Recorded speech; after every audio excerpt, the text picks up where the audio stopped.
Abra sua Bíblia em Romanos.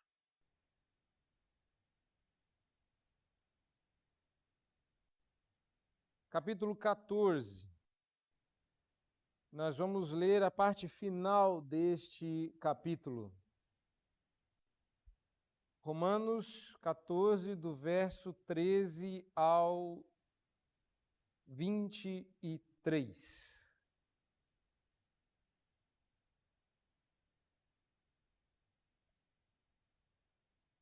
Não nos julguemos mais uns aos outros. Reparem que ele está dando continuidade ao argumento que ele começou na perícope anterior. Não nos julguemos uns aos outros, pelo contrário, tomai o propósito de não pordes tropeço ou escândalo ao vosso irmão. Eu sei e estou persuadido no Senhor Jesus de que nenhuma coisa é de si mesma impura, salvo para aquele que assim a considera. Para isso é impura. Se, por causa de comida, o teu irmão se entristece, já não anda segundo o amor fraternal. Por causa da tua comida, não faças perecer aquele a favor de quem Cristo morreu. Não seja, pois, vituperado o vosso bem.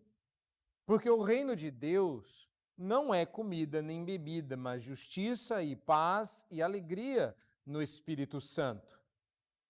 Aquele que deste modo serve a Cristo é agradável a Deus e aprovado pelos homens.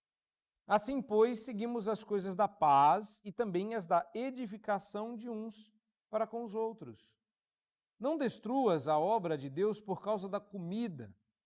Todas as coisas, na verdade, são limpas, mas é mal para o homem que o comer com escândalo.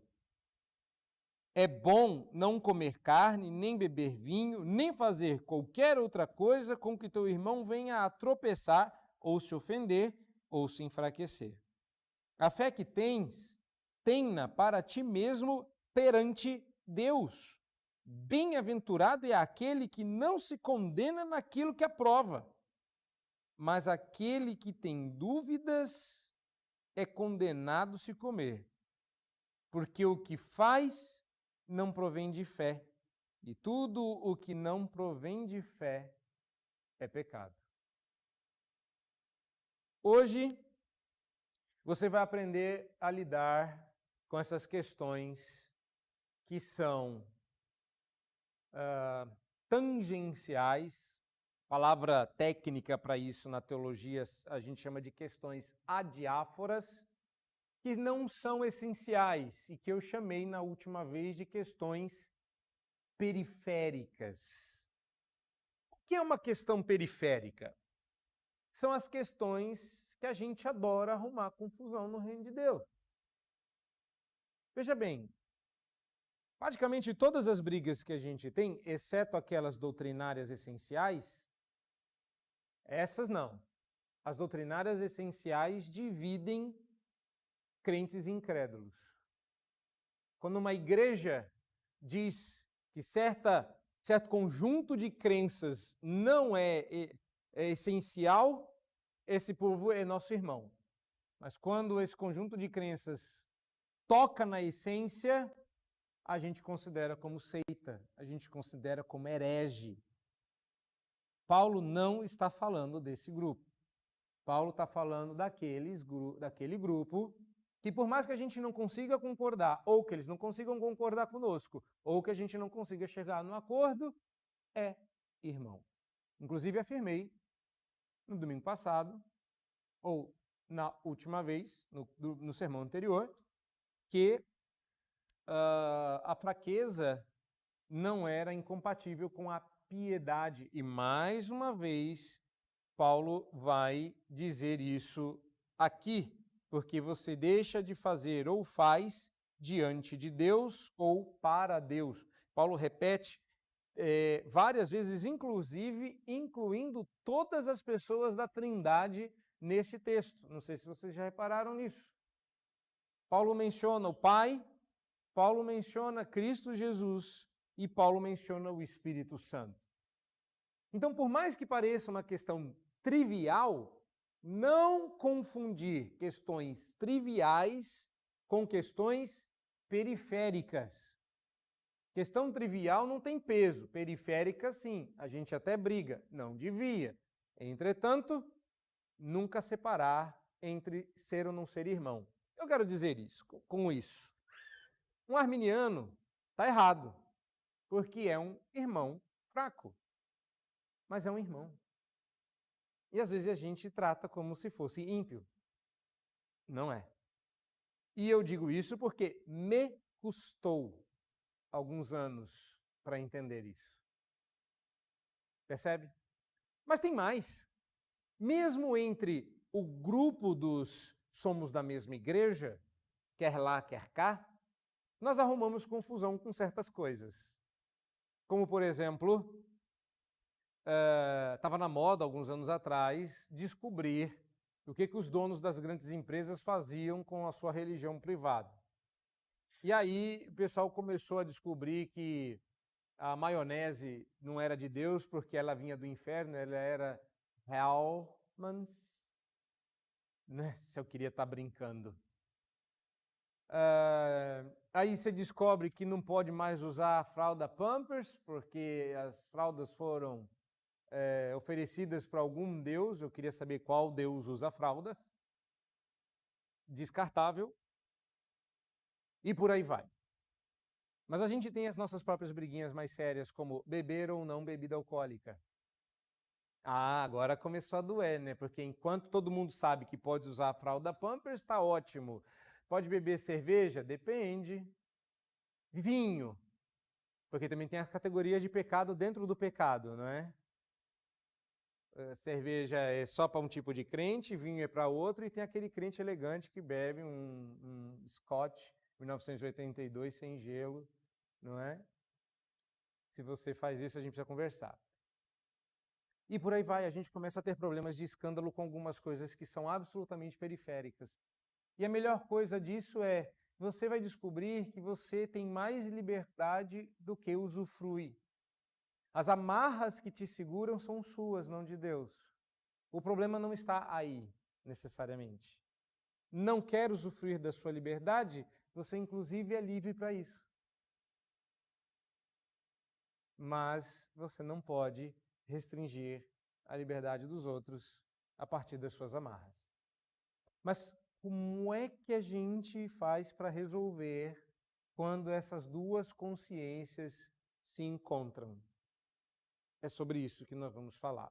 Mas, muito embora, e eu já alertei isso na semana passada, muito embora esse texto, o anterior e o atual, leve em consideração os dois, crentes chamados fortes e crentes chamados fracos, agora, a partir do verso 13, a exortação se endereça especialmente aos crentes fortes.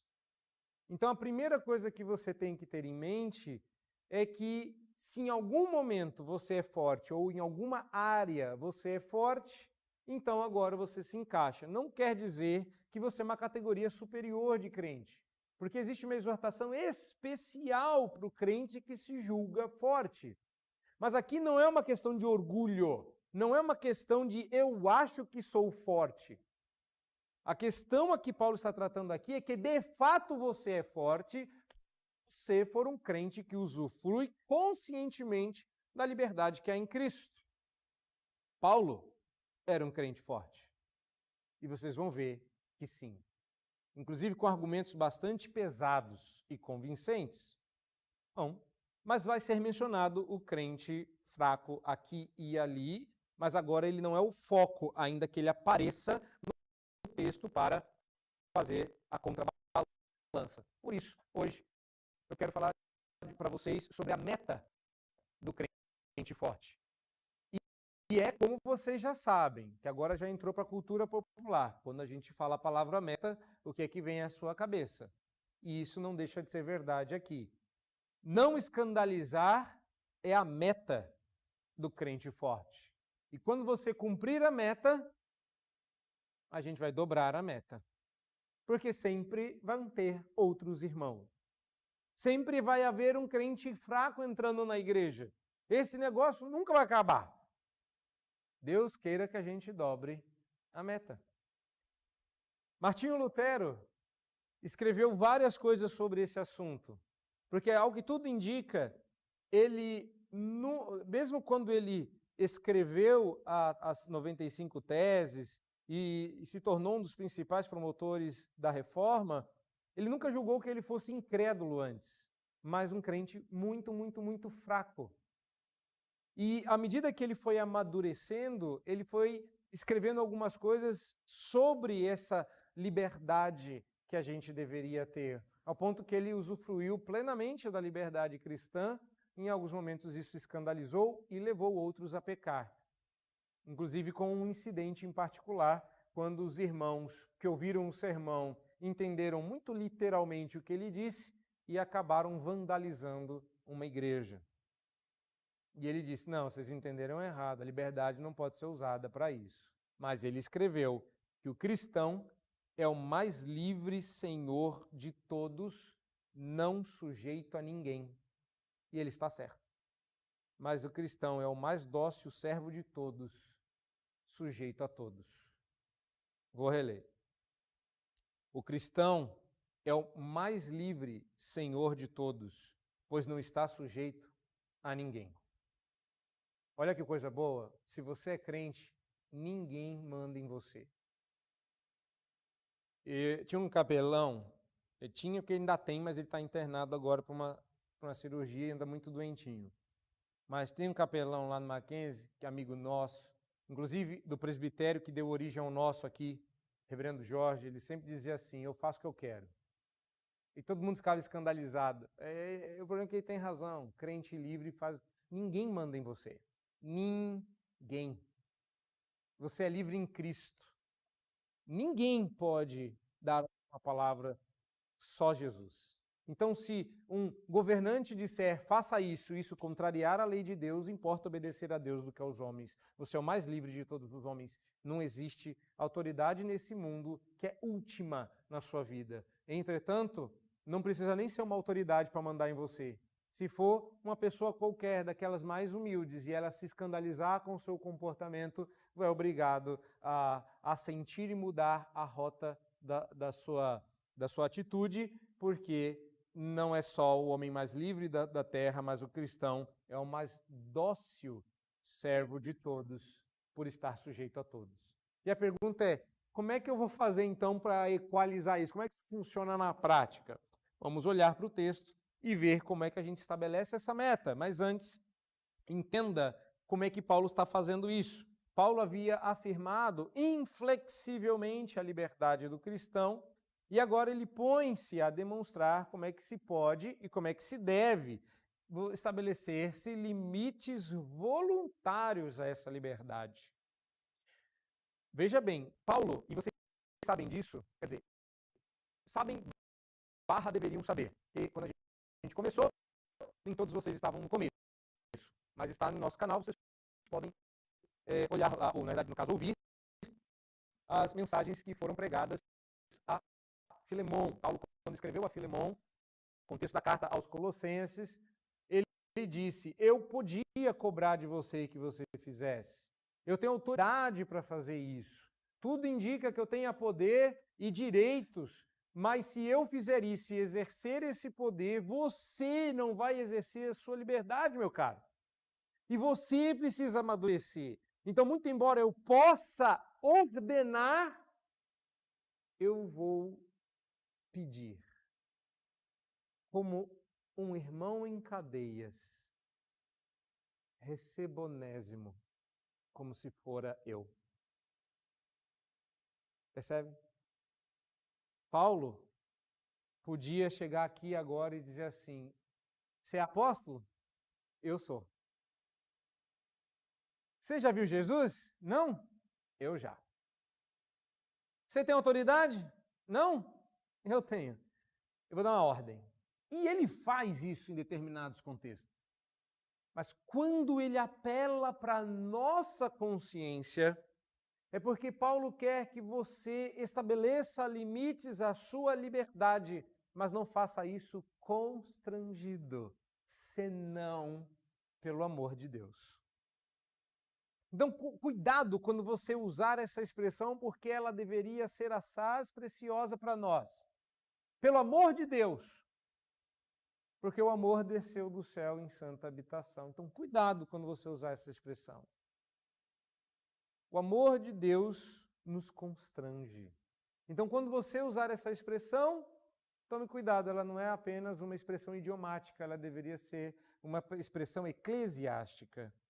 Paulo vai ajudar você, então, a estabelecer esses limites à liberdade de maneira voluntária. E a pergunta é, por que você deveria obedecer os seguintes versículos? Olha comigo. O primeiro deles é o verso de número 13. Paulo está dando uma ordem aí. A minha pergunta é por que eu deveria obedecê-la? Qual é a ordem? Que é a meta do crente, cristão forte.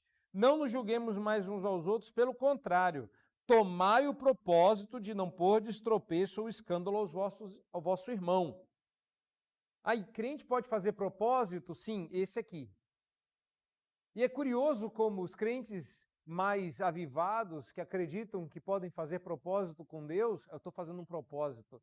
Na verdade, o que eles estão fazendo é uma barganha. Corrija aí. Pode fazer propósito? Pode. Paulo está dizendo aí, toma o propósito de não pôr tropeço na vida do seu irmão. Esse propósito ninguém faz, né? Estou num propósito. Você não está querendo escandalizar o irmão? Não, estou querendo passar o carro mesmo por cima. Nunca vi ninguém falar desse propósito. E Paulo está dizendo, toma esse propósito. A minha pergunta é outra. Paulo está dando essa ordem, ele é clara. Não precisa explicar. Só lê. Para de julgar uns aos outros, vamos parar, porque lembra que o problema do verso anterior é o crente forte despreza o fraco, o crente fraco julga o forte. Parou. Parem com isso. Estabeleçam como propósito não pôr tropeço ou escândalo para o vosso irmão. Olha o verso 21. É bom não comer carne, nem beber vinho, nem fazer qualquer outra coisa que teu irmão venha a tropeçar, ou se ofender, ou se enfraquecer.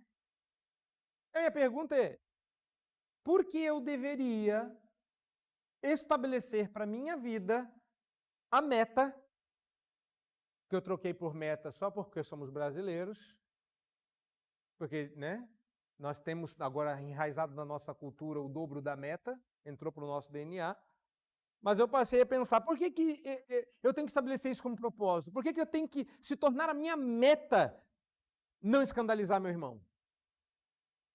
E eu quero mostrar para vocês algumas boas razões para você fazer isso.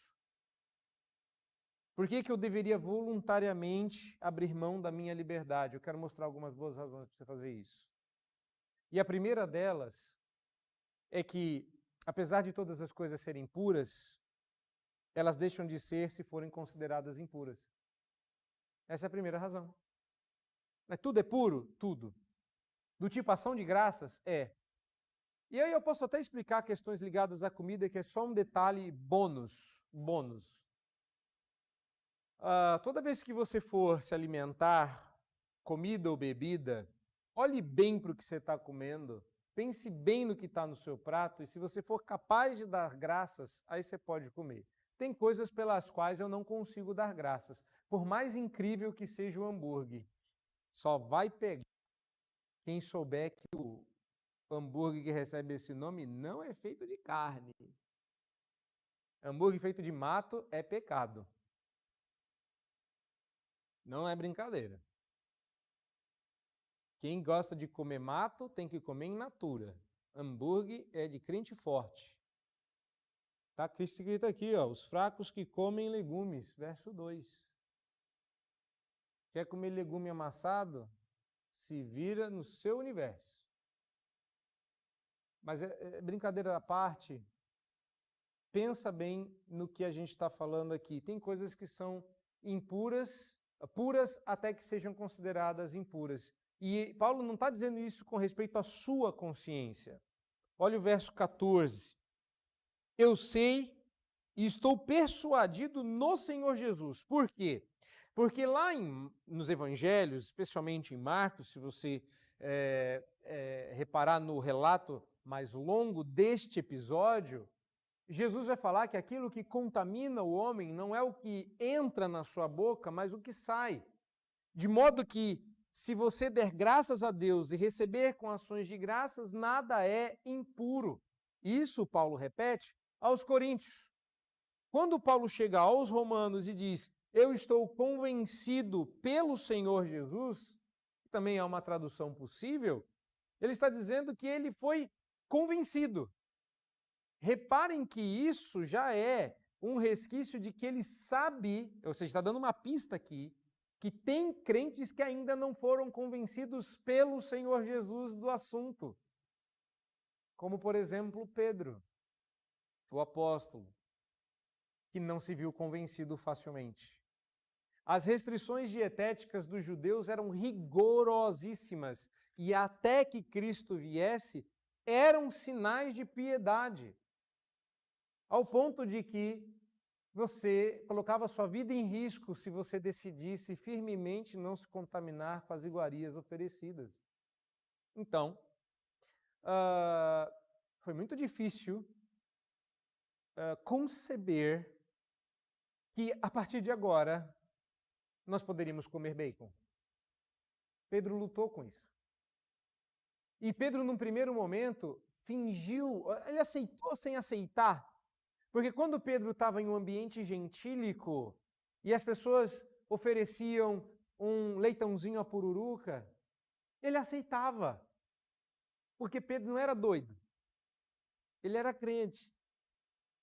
Mas quando chegava um judeu, ele dizia nem só comia batata em volta. Só que Paulo tinha visto e falou, Pedro, está errado isso aí, irmão. E você pensa, isso é uma coisa pequena, tangencial, adiáfora, não é? Periférica, pois foi assunto do primeiro concílio da igreja em Atos, que aconteceu em Jerusalém. Ao ponto de se perguntar no Supremo Concílio da igreja primitiva se todo mundo deveria ser incluído nas leis judaicas, que incluíam as leis dietéticas e a circuncisão. Então, elas não são questões indiferentes nesse sentido. Fúteis. Elas, quando a gente chama de questão adiáfora ou periférica, nós estamos falando de questões de fé que não determinam a sua salvação. Ou seja, você é uma pessoa salva até que você tome um gole de cerveja, aí você perdeu a sua salvação. É verdade se você for arminiano. Brincadeira, vocês entenderam, né? Que não é verdade. Porque os arminianos não podem estar certos. Porque a Bíblia diz que não é assim. Uma vez salvo, mesmo que você tome vinho, viverá. Entenderam? Não se perde a salvação. Peraí, o senhor está defendendo que a gente pode... Não, eu estou defendendo muito mais coisa. Eu estou defendendo que você pode fazer o que você quiser. Salvo não vai. Porque todas as coisas lhe são lícitas, mas nem todas convêm. E quando você diz assim, eu tenho necessidade, eu posso, eu vou, sabe o que você é? Escravo, deixou de ser livre, porque Paulo também diz, todas as coisas me são lícitas, mas não me deixarei dominar por nenhuma delas. A primeira razão pela qual você vai abrir voluntariamente mão da sua liberdade é porque, apesar de todas as coisas serem puras, deixam de ser impuras quando o irmãozinho fraco considera impuro. Olha o verso 20. Não destruas a obra de Deus por causa de comida. Todas as coisas, na verdade, são limpas, mas é mal para o homem o comer com escândalo.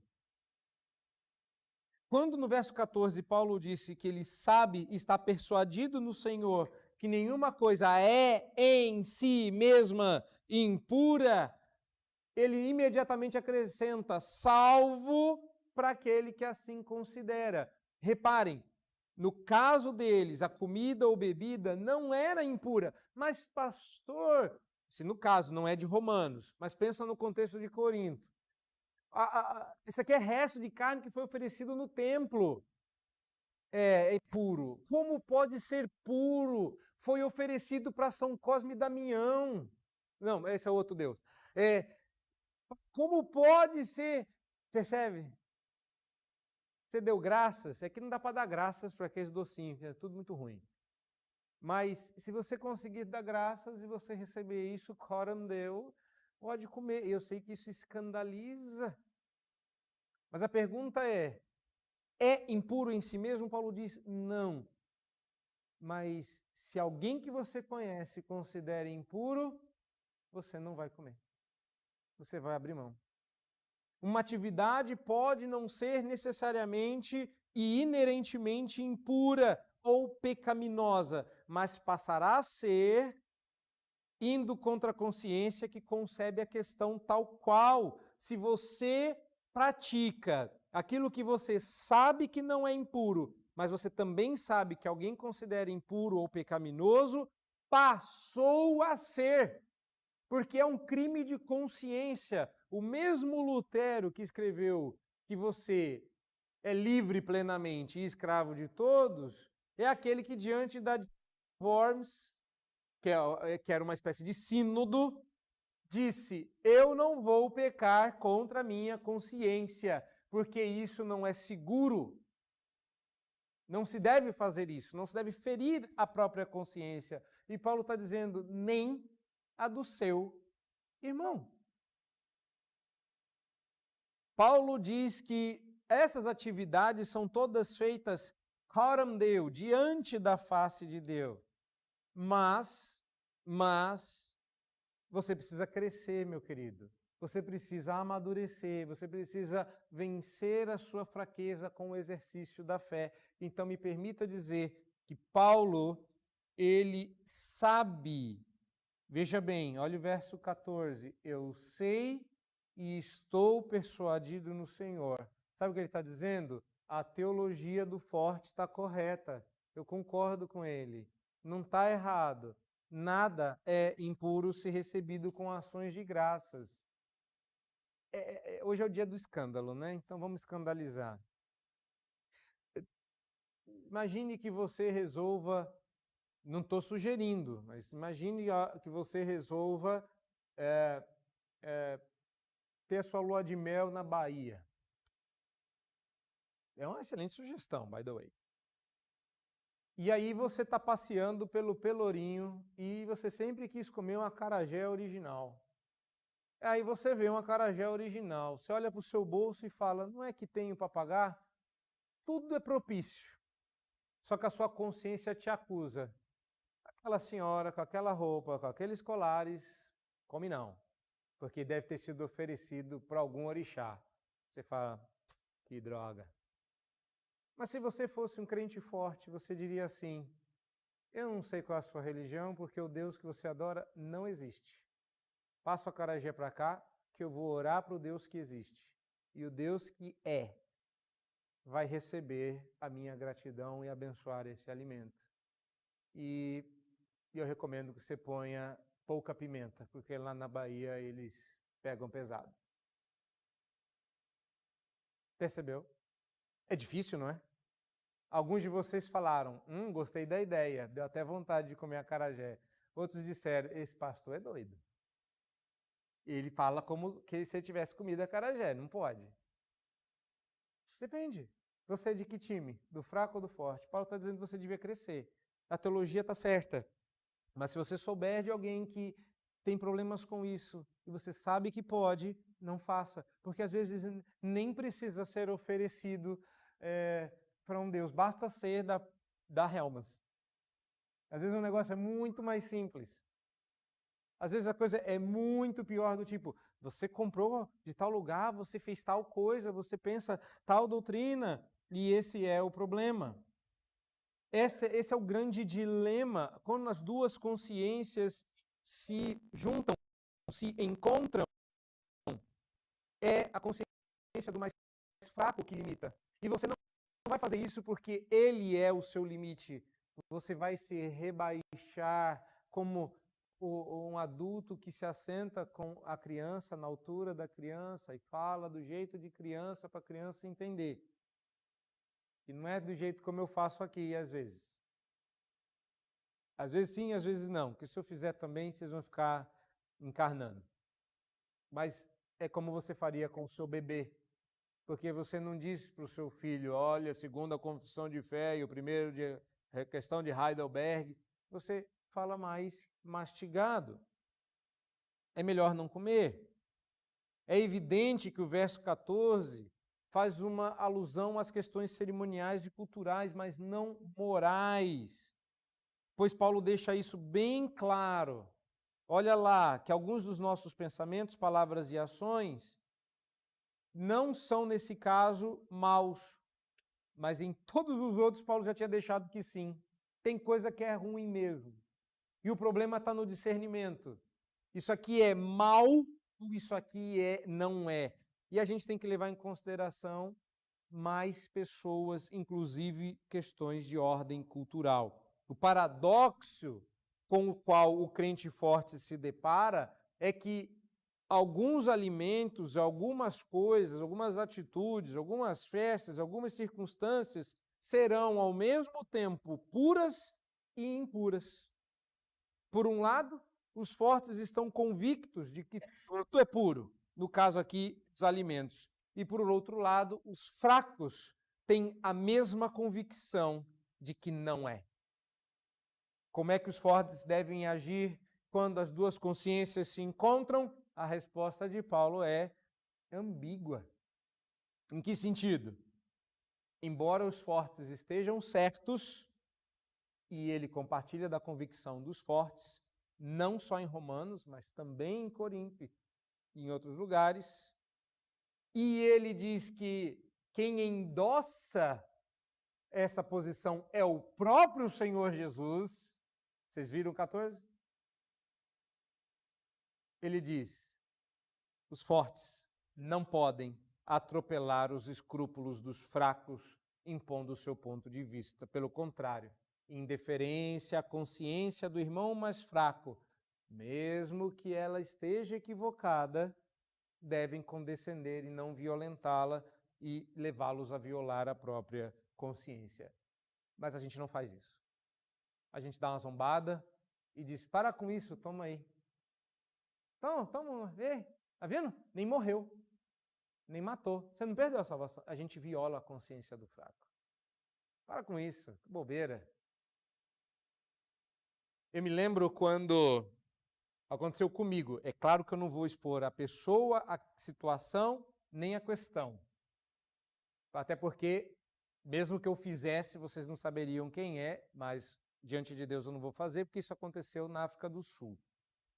Mas eu estava numa viagem e aconteceu de estarmos numa roda e alguém fazer alguma coisa que no Brasil é considerado um pecado. Não vou dizer o que é, vocês ficam imaginando aí alguma coisa ligada à bebida alcoólica. E alguém olhou para minha cara e falou assim, a pessoa olhou assustada para a pessoa e apontou para mim, dizendo, tipo, temos um hobbit entre nós. Que eu era o mais baixinho, né? O africano era tudo alto. E aí ele falou assim, ele é dos nossos. Aí a pessoa perdeu a vergonha e ficou à vontade. Ele estava disposto, a gente fica assim, ai, que coisa, né? Ele não ia fazer, olha que hipócrita. Ele estava disposto a não usufruir do seu prazer lícito, mas que escandaliza, caso eu fosse fraco. E às vezes a gente julga. E eu fiquei só observando. Como eu não estava entendendo direito, foi que foi. E eu achei aquilo natural, porque de fato eu não via com problemas. Percebe? A gente erra no verso 13 quando a gente começa a julgar uns aos outros, inclusive julgando como fraco. Ah, você é fraco, né? Já errou. Eu vou fazer aqui. Ah, não sei não. Você é fraco, né? Então vou respeitar sua consciência. Já não respeitou. Já está errado. Condescender com a consciência mais fraca é, inclusive, protegê-la e respeitá-la. E a razão está na sequência. A razão está dita aí no verso 15. Se por causa de comida o teu irmão se entristece, O forte já não anda segundo o amor fraternal. Meu querido, sua teologia é ótima, você está certo, mas você pecou na parte mais importante, porque você peca no amor fraternal. Ou seja, sua teologia é boa, só não é tão boa assim. Bom, por que quebrar o amor fraternal é algo tão mais importante do que ele está certo? Afinal de contas, a comida é pura. Deus a santificou. Ele ignora os ídolos, parece tão mais nobre e mais elevado. Pois é, desses três, fé, esperança e amor, só um deles persistirá: o amor. Esse é justamente o que você quebra. Sério mesmo, forte? Vai quebrar o amor? Paulo é muito claro. Você está certo, mas está errado. Porque não andas segundo o amor fraternal. Por causa da tua comida, não faças perecer aquele a favor de quem Cristo morreu. Verso 15. É autoexplicativo. Essa deveria ser a razão pela qual você deveria segurar a sua liberdade. E o problema é que o fraco pode ser induzido a quebrar a sua consciência, a gente vai voltar a falar mais sobre isso, e você não está agindo pelo amor, não está mais percorrendo essa trilha. E o amor nunca desconsidera consciências fracas. O amor limita sua própria liberdade a partir do respeito pelo irmão mais fraco. Ferir a consciência de um irmão mais fraco é mais do que entristecê-lo, diz a palavra, é destruí-lo, é fazer perecer. E isso é incompatível com o amor. E essa é a primeira razão pela qual você deveria pôr limites à sua liberdade. Porque apesar da coisa ser pura, passa a não ser se o irmão considerar que não é. Segunda razão pela qual você deveria estabelecer como meta não causar tropeço a ninguém. A segunda razão é que o reino de Deus não são coisas, a Bíblia vai chamar de nem comida nem bebida. O reino de Deus não são coisas, o reino de Deus são pessoas. Nem sei se o português está tão bom assim,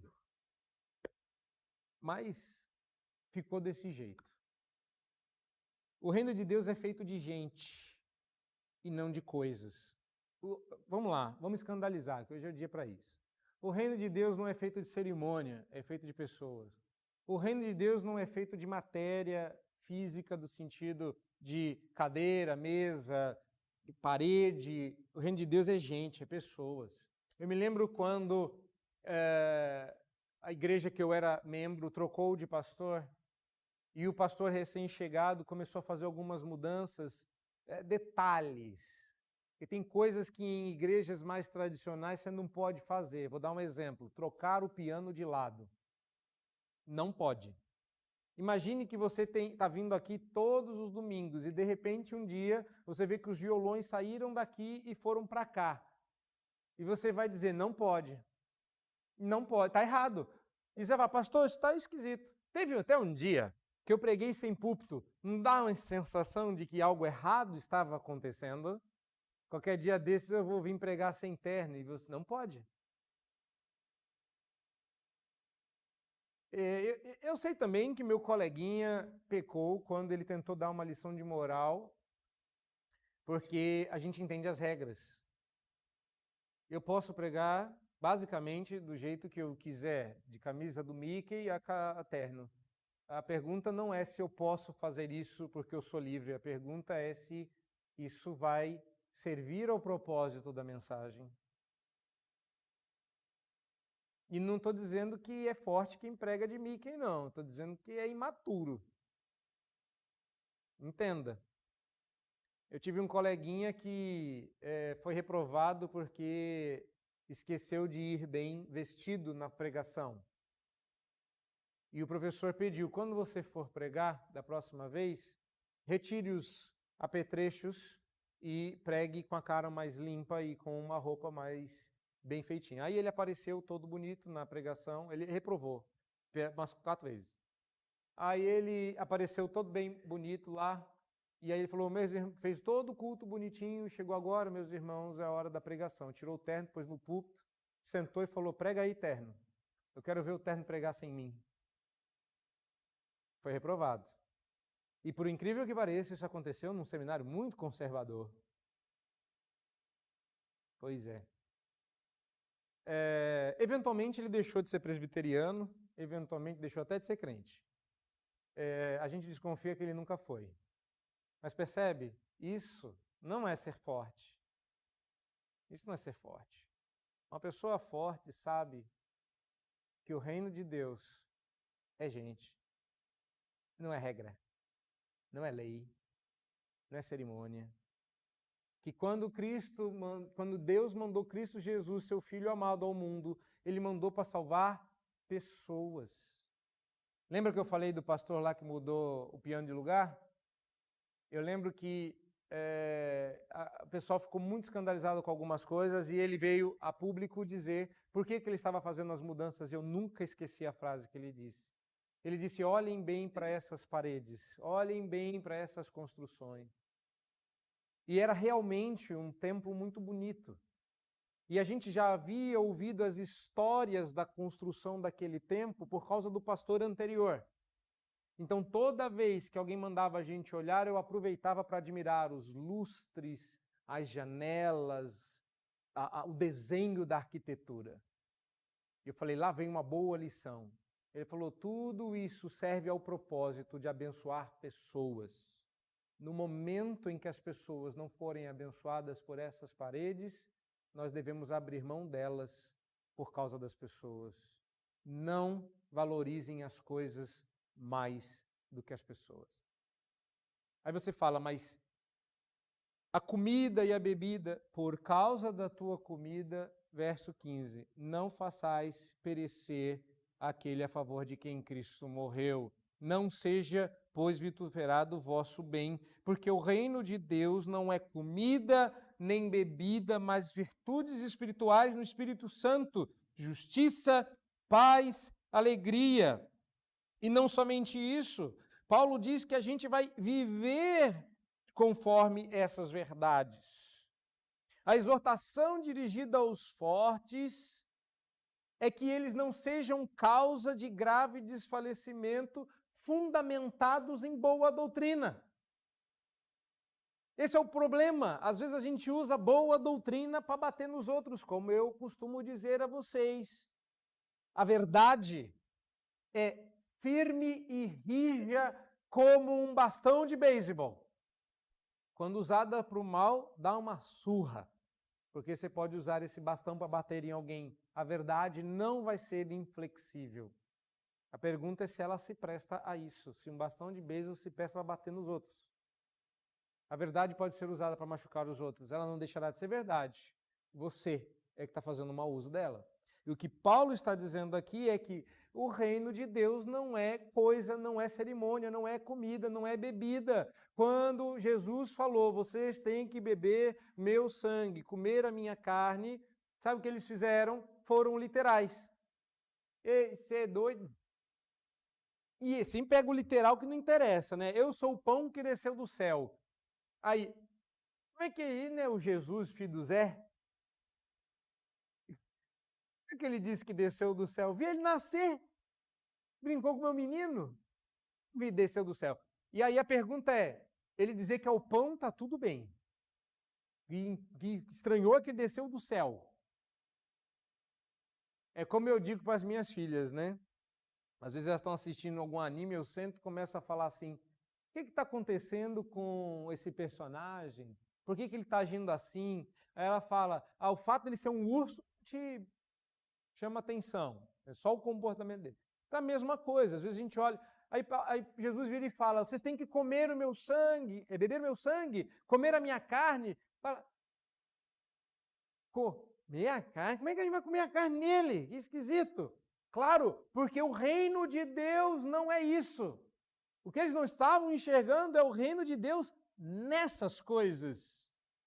Jesus estava falando do pão e do vinho, da ceia, do sacrifício que ele faria em nome deles, do se tornar parte dele. E a gente às vezes quer que o reino de Deus sejam regras, cerimônias, doutrinas, compõe, faz parte, mas se a cerimônia não abençoa pessoas, vamos mudar a cerimônia. Se a tradição não abençoa pessoas, vamos criar uma nova. Se o local não abençoa pessoas, ou a gente modifica ou a gente se muda. E é difícil fazer esse tipo de mudança, porque como todos nós somos seres habituados, habituáveis, habitantes. Habitamos em lugares de conforto. Eu olho para vocês, e acontece em qualquer igreja, a gente já mapeia a igreja, porque você já tem os seus lugares. Vocês já habitam onde sentam. Sempre sentam no mesmo lugar, sempre sentam no mesmo lugar, sempre sentam no mesmo lugar, sempre sentam no mesmo lugar. E se eu dissesse assim, vai todo mundo sentar desse lado hoje, mas dá um desconforto, você não sabe onde sentar. Eu perdi meu lugar, eu não sei o que fazer. Só quem está sentado num lugar que nunca sentou antes e está deslocado desde sempre. De resto, está todo mundo num lugar confortável. A gente é assim. Você mudaria de lugar, deixaria o seu lugar de conforto, mudaria o seu banco de preferência por amor de alguém? Você abriria mão das suas coisas preciosas, da sua comida, por amor de outra pessoa? Ele abriu mão da sua própria glória e não julgou como usurpação o ser igual a Deus, antes a si mesmo se esvaziou, assumindo a sua forma, a forma de servo. E levou até o fim o projeto de salvação, até a morte. E não foi uma morte qualquer, foi morte de cruz. Porque você não quer abrir mão do seu copinho de bebida, do seu pedacinho de comida. O reino de Deus não é isso. Mas tem que fazer assim, que essa é a cerimônia. Cerimônias são boas, cerimônias são úteis, cerimônias devem ser obedecidas e preservadas, desde que sejam uma bênção. Desde que elas sirvam ao propósito de abençoar os outros. O problema do forte é que ele era livre para desobedecer essas regras, mas Deus nunca lhe deu a liberdade de ferir aqueles que eram presos a elas. Irmãos, na igreja onde eu sou o pastor, eu prego bastante. Na igreja onde eu sou convidado, eu pergunto quanto tempo eu tenho para falar. Eu me lembro certa feita que eu fui falar em Recife, na igreja de um irmão que já pregou aqui, reverendo Ronaldo, e eles iam filmar. E aí eu perguntei para o pessoal da técnica, até onde eu posso ir para não sair do enquadramento? E eles marcaram, até aqui, pastor, até aqui, até aqui. Aí, ok, botaram o microfone, a hora que ia começar, da técnica veio e falou assim, eu queria agradecer ao senhor. Falou, por quê? Porque eu faço isso aqui há anos, você foi o primeiro que perguntou até onde podia ir. Porque normalmente ninguém liga e a gente fica tendo que lutar lá loucamente para achar o pregador no vídeo. E vocês sabem que é assim. Eu tento obedecer, eu tento fazer isso, muito embora eu não precise. É um exemplo tão bobinho, mas você vê, a pessoa ficou encantada. Olha, que religião que você é? Onde você aprendeu isso? Quem te ensinou isso? É difícil porque a gente não quer abrir mão da nossa liberdade para caber na caixinha do irmão menor. A gente não quer diminuir o passo para o irmão menor acompanhar a gente. A gente não quer brincar uma brincadeira mais infantil para o mais novo participar. A gente não quer abrir mão da liberdade por amor do irmão. Mas esse é um grave problema. Eu vou fazer de novo a pergunta, verso 15. Você não vai abrir mão da sua comida e vai fazer perecer aquele por quem Cristo morreu? É isso? É grave erro se ater numa questão de pura objetividade, desconsiderar as pessoas.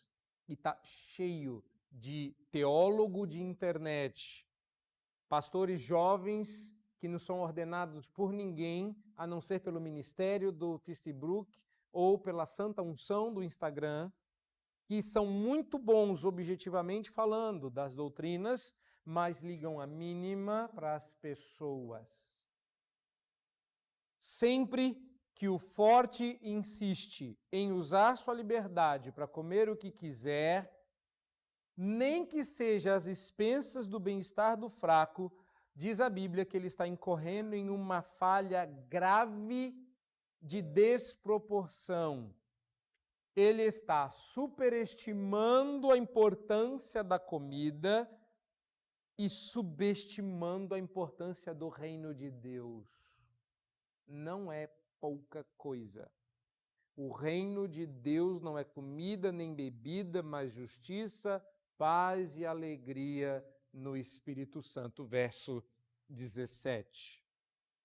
E Paulo diz que quem valoriza mais o reino do que o próprio bem-estar ou a própria liberdade, verso 18, é aprovado por Deus, agradável a Deus, serve a Cristo e ainda recebe o louvor dos homens. Se você fizer o contrário, olha que coisa doida. Se você fizer o que é certo, que você é livre para fazer, e não seria pecado fazer, você vai desagradar a Deus, que te liberou para fazer, não vai servir a Cristo e ainda vai escandalizar os homens. Não há menor vantagem em ser um forte insensível. O reino de Deus é mais do que isso. O reino de Deus são pessoas e não coisas. Se não ficou claro, vamos encerrar esse ponto com o verso 20 para eu partir para o próximo. O verso 20 conclui: não destruas a obra de Deus por causa da comida. Todas as coisas, na verdade, são limpas, mas é mal para o homem o comer com escândalo. Ele não está falando do forte, ele está falando do fraco. E aí vem o nosso último ponto.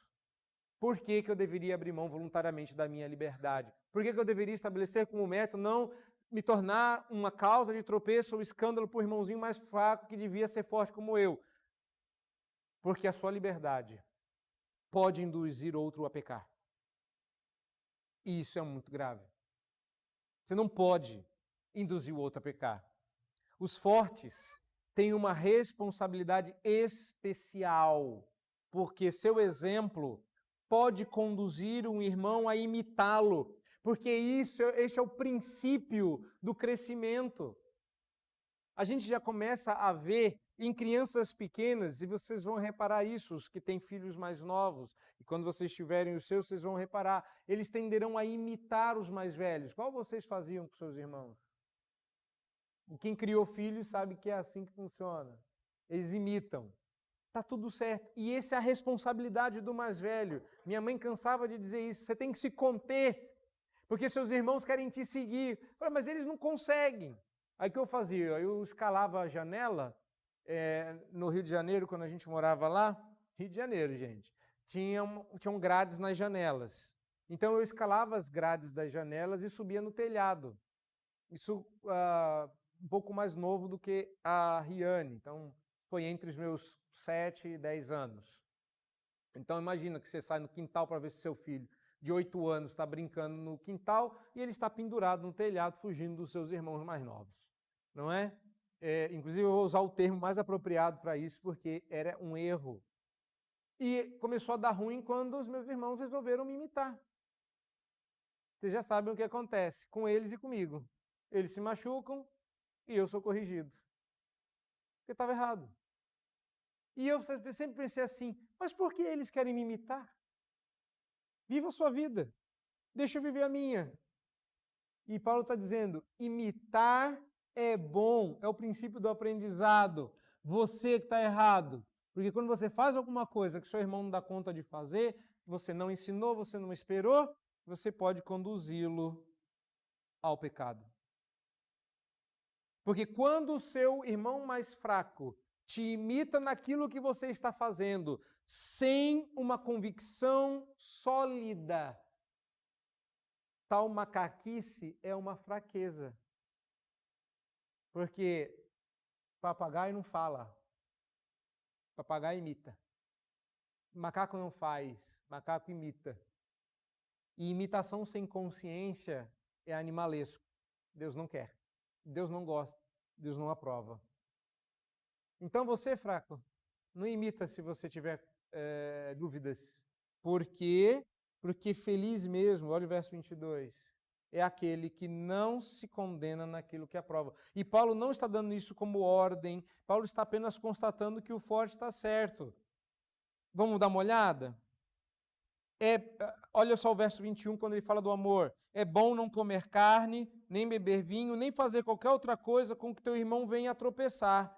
A fé que tens, e você tem para você mesmo, perante Deus. Bom ser feliz aquele que nos condena naquilo que aprova.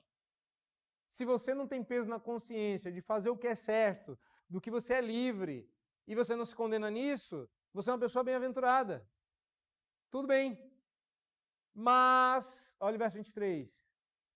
Aquele que tem dúvidas é condenado se comer. E ele vai fazer isso te imitando. Você não pode fazer isso. Porque o que o irmão mais fraco faz não provém de fé. Aquela fé que tu tens. Tudo o que não provém de fé é pecado. Não é que é pecado em si mesmo, é pecado não fazê-lo com fé. Você sabia que o inverso também é verdadeiro? Tem gente que tem, um exemplo, não é o caso aqui, mas tem gente que tem dificuldade com, por exemplo, o batismo infantil. Aí a pessoa fala assim, eu tenho dificuldade, eu sou presbiteriano, mas eu vou batizar, depois eu entendo isso. Você sabia que você peca se você fizer isso? Você não devia apresentar seus filhos ao batismo com dúvidas. E que toda vez que eu converso com pais que têm dúvidas sobre batismo infantil, eu não batizo. Quiser batizar com outro problema, seu pecado é seu. Eu vou fazer o máximo para impedir. Tudo que eu puder fazer. Porque está errado. Você não devia batizar um filho com dúvidas. Percebe? É uma doutrina. Você vai perder a salvação? Provavelmente não. Mas está errado. Você tem que batizar com convicção. Eu estou falando que já aconteceu de um casal ter dúvidas, a gente gastar quase um ano trabalhando, e vocês sabem que o correto não é esperar um ano. A criança não pode vir andando para o próprio batismo. A menos que ela tenha se convertido na idade adulta. Mas quando eles batizaram com convicção. E isso agrada a Deus, porque o mais importante são pessoas. Percebe? Então agora, quando a gente fala que o fraco pode ser induzido a pecar, a responsabilidade é sua. Quando um cristão vem a tropeçar, verso 21, ao seguir o exemplo de um cristão mais emancipado, mais livre, ele faz alguma coisa que sua consciência realmente não aprova. E seria melhor que esse cristão mais livre, mais emancipado, auxiliasse o seu irmão mais fraco nesse processo. Aliás, um processo que não pode ser apressado. Não dá para maturar ele a toque de caixa. A consciência do fraco nem sempre amadurece com folha de jornal atrás da geladeira. Às vezes tem que esperar o tempo. E a gente é um tanto quanto impaciente. Eu mandei um WhatsApp para um amigo essa semana, no intervalo de aula. E eu tive uma sequência de aulas e foi, acabou que eu não consegui voltar, voltei no dia seguinte. Eu perguntei como é que ele estava, ele respondeu, até aí tudo bem. Aí ele começou a me cobrar, cadê você? Você morreu, disse que eu estava bem. Mas era só isso mesmo. Mas porque eu sumi, porque eu ia responder, calma, mas foi no dia seguinte, tipo, na manhã do dia seguinte. Mas você percebe como a gente é impaciente? O WhatsApp é assim, se você não respondeu na hora, você morreu. Não é isso? 1 hora depois é sequestro. A gente tem uma neura com essa vida moderna. Olha, eu até entendo a parte do WhatsApp, mas a fé cristã não está ligando a mínima para a nossa tecnologia. O coração humano não foi atualizado. Demora. Algumas coisas demoram a sedimentar. Às vezes você está ouvindo a mesma coisa por anos. E aí, um dia, cai a ficha. Eu sou membro aqui há 15 anos, agora eu entendi. Que bom, agora você cresceu, pode dar passos na direção daquilo que você tinha dificuldades. Portanto, a advertência do apóstolo Paulo é que os fortes que desencaminham os fracos devem pôr a mão na consciência por amor à consciência do fraco. Eles estão levando o fraco a contrariar a própria consciência, e isso é um dano sério. Deus não tolera isso.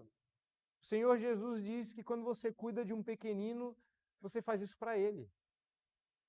Um pequenino não é um ímpio. Um pequenino é um pequenino. É alguém que pertence ao reino. É alguém dele. Então ele diz no verso 21, completando o verso 20, o homem que come com escândalo, come errado, ele vai imitar você.